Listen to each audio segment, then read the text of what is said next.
أعوذ بالله السميع العليم من الشيطان الرجيم من نفخه وهمزه ونفثه بسم الله الرحمن الرحيم وصلى الله على سيدنا ومولانا وحبيبنا محمد صلى الله عليه وسلم وعلى آله وأصحابه أجمعين رب اشرح لي صدري ويسر لي أمري واحلل عقدة من لساني يفقه قولي.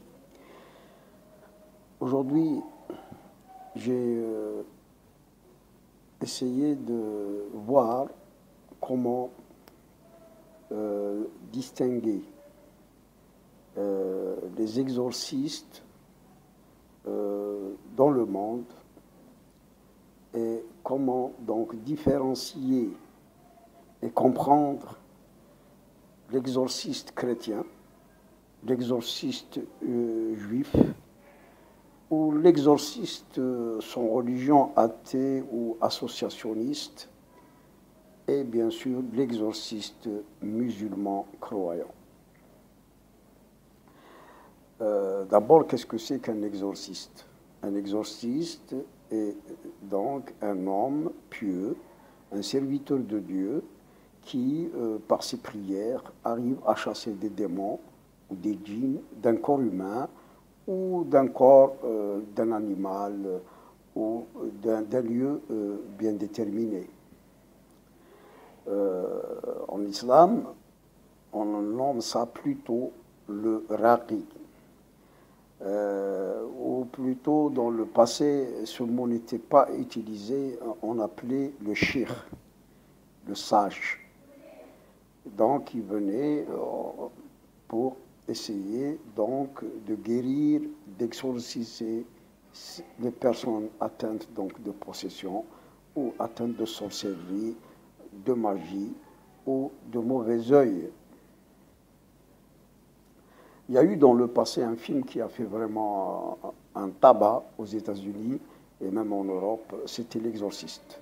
Donc un film tiré du roman de William Peter Blatty. C'était un film vraiment qui a fait vraiment beaucoup d'effets dans la société. Il y a même ceux qui, après avoir vu le film, ils se sont rendus dans des églises, ils sont donc repentis. Et il y a eu beaucoup de gens qui sont convertis au christianisme, etc. etc. Ce film réellement parle d'un cas, et c'était plutôt de la fiction, car ça n'a jamais existé. Toutefois, l'auteur avait touché à un sujet très sensible, et donc il a parlé des djinns, des démons, de la possession, etc. Et ça faisait partie du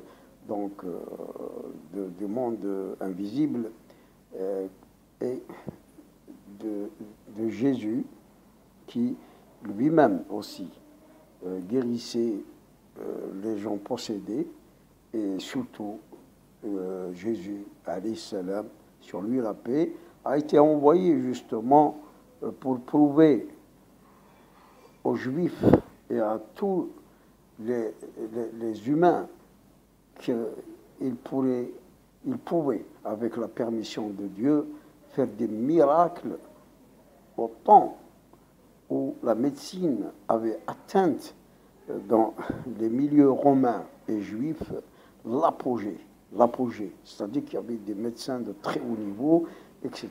Et Dieu a voulu donc montrer que la puissance divine est supérieure par l'intermédiaire de Jésus, alayhi salam.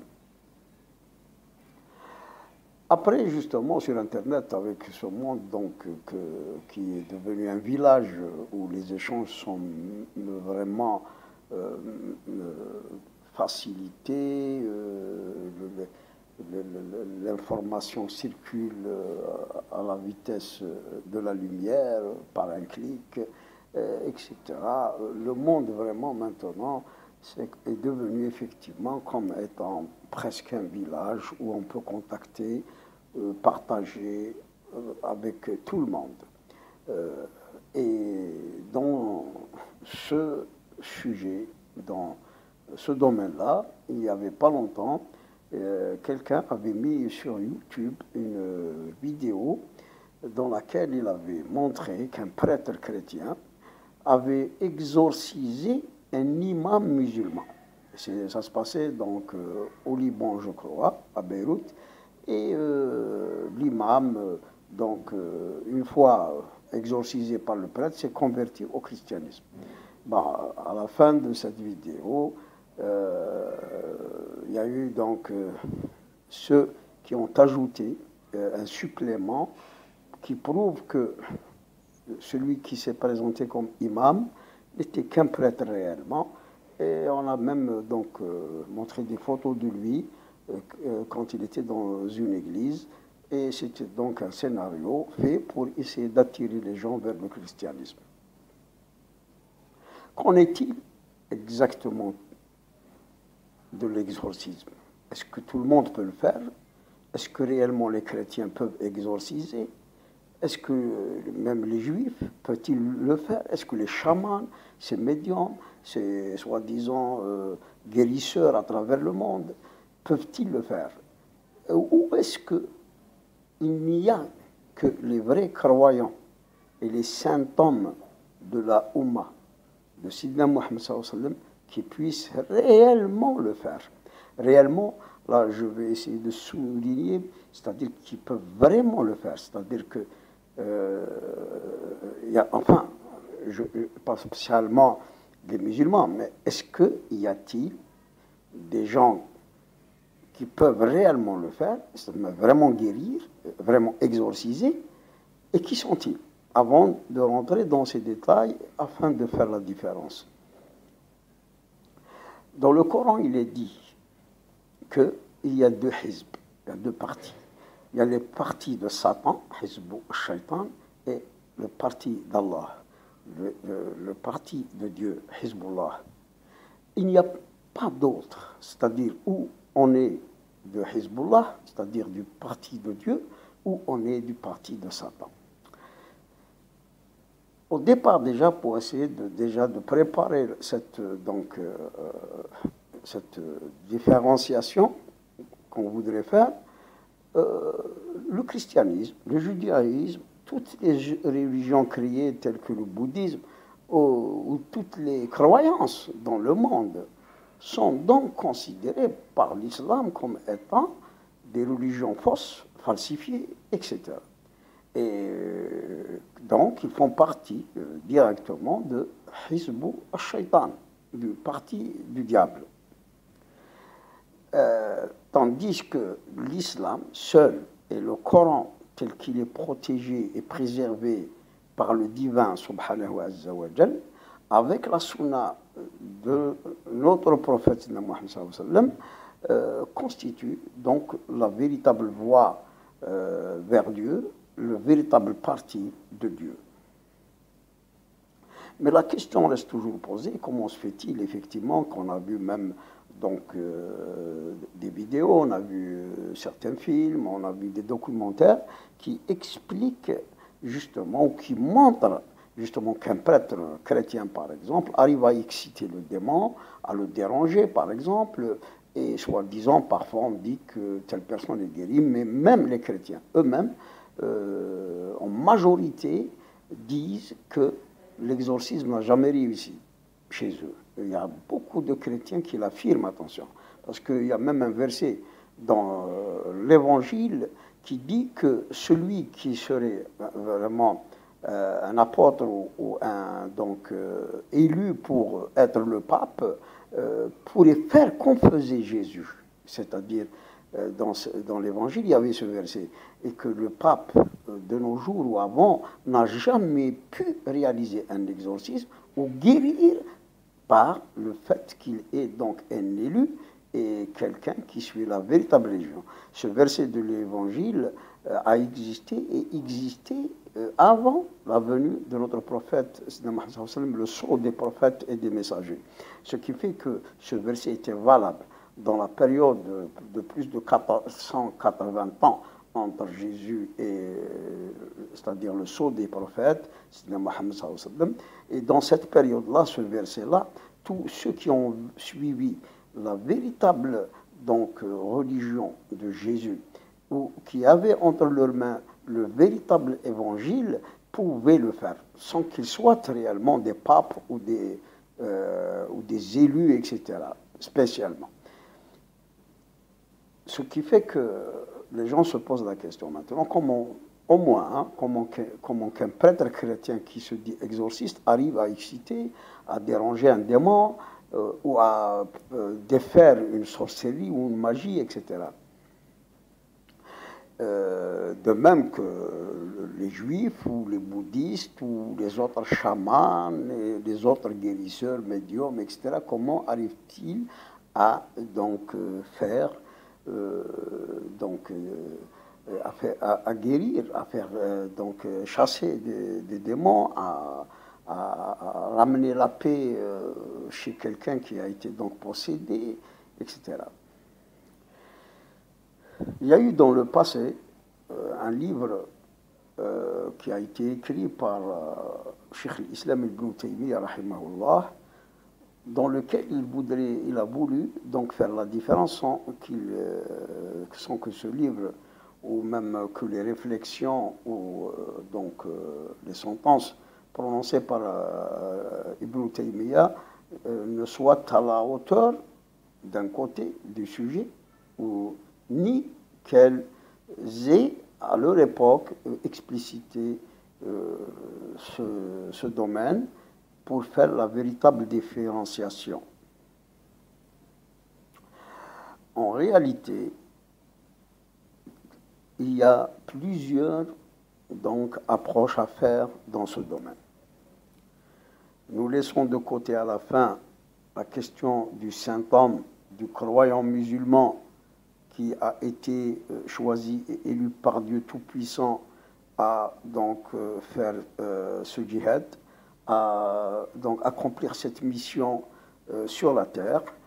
Et nous allons parler tout d'abord, justement, des prêtres exorcistes chrétiens, juifs ou autres, et des possibilités. Des possibilités, parce qu'il y a plusieurs approches par lesquelles ces exorcistes arrivent au moins à déranger le démon, au moins parfois à défaire une sorcellerie ou à guérir de certaines maladies. Les suppositions ou comment dirais-je, les propositions de compréhension des pouvoirs que peuvent avoir ces exorcistes de ces différentes confessions en dehors de l'islam sont tout d'abord de plusieurs catégories. Il y a d'abord le don divin, un don. Il y a aussi, comment dirais-je, l'héritage spirituel ou l'héritage de pouvoir dans ce domaine de certains hommes qui sont descendus d'ancêtres qui avaient des pouvoirs sur les djinns. Ensuite, il y a les djinns eux-mêmes qui sont des guérisseurs et par ou des formules magiques ou bien des rapprochements, ces prêtres arrivent donc à entrer en contact et que ces djinns accomplissent réellement l'exorcisme à la place du prêtre. Il est juste qu'un porteur d'une force composée d'un djinn ou de plusieurs djinns qui vont donc essayer de combattre le démon s'ils sont plus forts, etc. Mais rien que ces trois approches, ceci ne montre pas est-ce que si par exemple, ces exorcistes en sont capables réellement de guérir et de chasser les démons, etc. La vérité, c'est que ces exorcistes s'ils sont donc dans la plupart, je dirais plus de 70%, en liaison avec des djinns, des djinns, ça ne veut pas dire que ces djinns sont donc soumis à leur ordre. Il se pourrait que c'est les djinns qui possèdent ces prêtres-là pour accomplir ces rituels d'exorcisme. Il y a donc les deux autres côtés de don, mais le don là, même ici, est discutable parce que Dieu peut donner justement un don à n'importe quel être humain, sans exception, sans relation avec sa confession, ceci juste pour montrer aux humains donc certains miracles qui rapprocheraient peut-être de Dieu, ou tout simplement pour que cet homme joue un rôle dans un milieu et une société donnée. Nous avons aussi les cas où c'est des héritages de père en fils, d'ancêtres très anciens qui peuvent remonter même jusqu'au prophète. De cette lignée naissent aussi des exorcistes, et il se pourrait qu'ils soient donc juifs, chrétiens ou autres. Et ces héritiers de pouvoir contre les djinns, etc., peuvent effectivement parfois faire du bien. Mais donc là, tout s'explique, c'est-à-dire que la question de guérison totale reste vraiment posée. Pratiquement, il s'est avéré qu'il n'y a presque aucun, je dis bien, possédé ou ensorcelé, etc., qui a été guéri par un prêtre, exorciste ou autre. Généralement, on les trouve possédés par les démons, par de la sorcellerie, etc., jetés dans des asiles de fous ou traités par des psychiatres. La plupart sont comme ça. Toutefois, je vous dis qu'il y a un autre secret, c'est que Dieu Tout-Puissant, Azza wa Jal, a fait éviter à l'Occident, aux associationnistes, aux athées, aux autres confessions, les épreuves de la sorcellerie et les épreuves par donc des agressions de démons ou de djinns, etc. Et même voiler leur corps du mauvais œil, etc.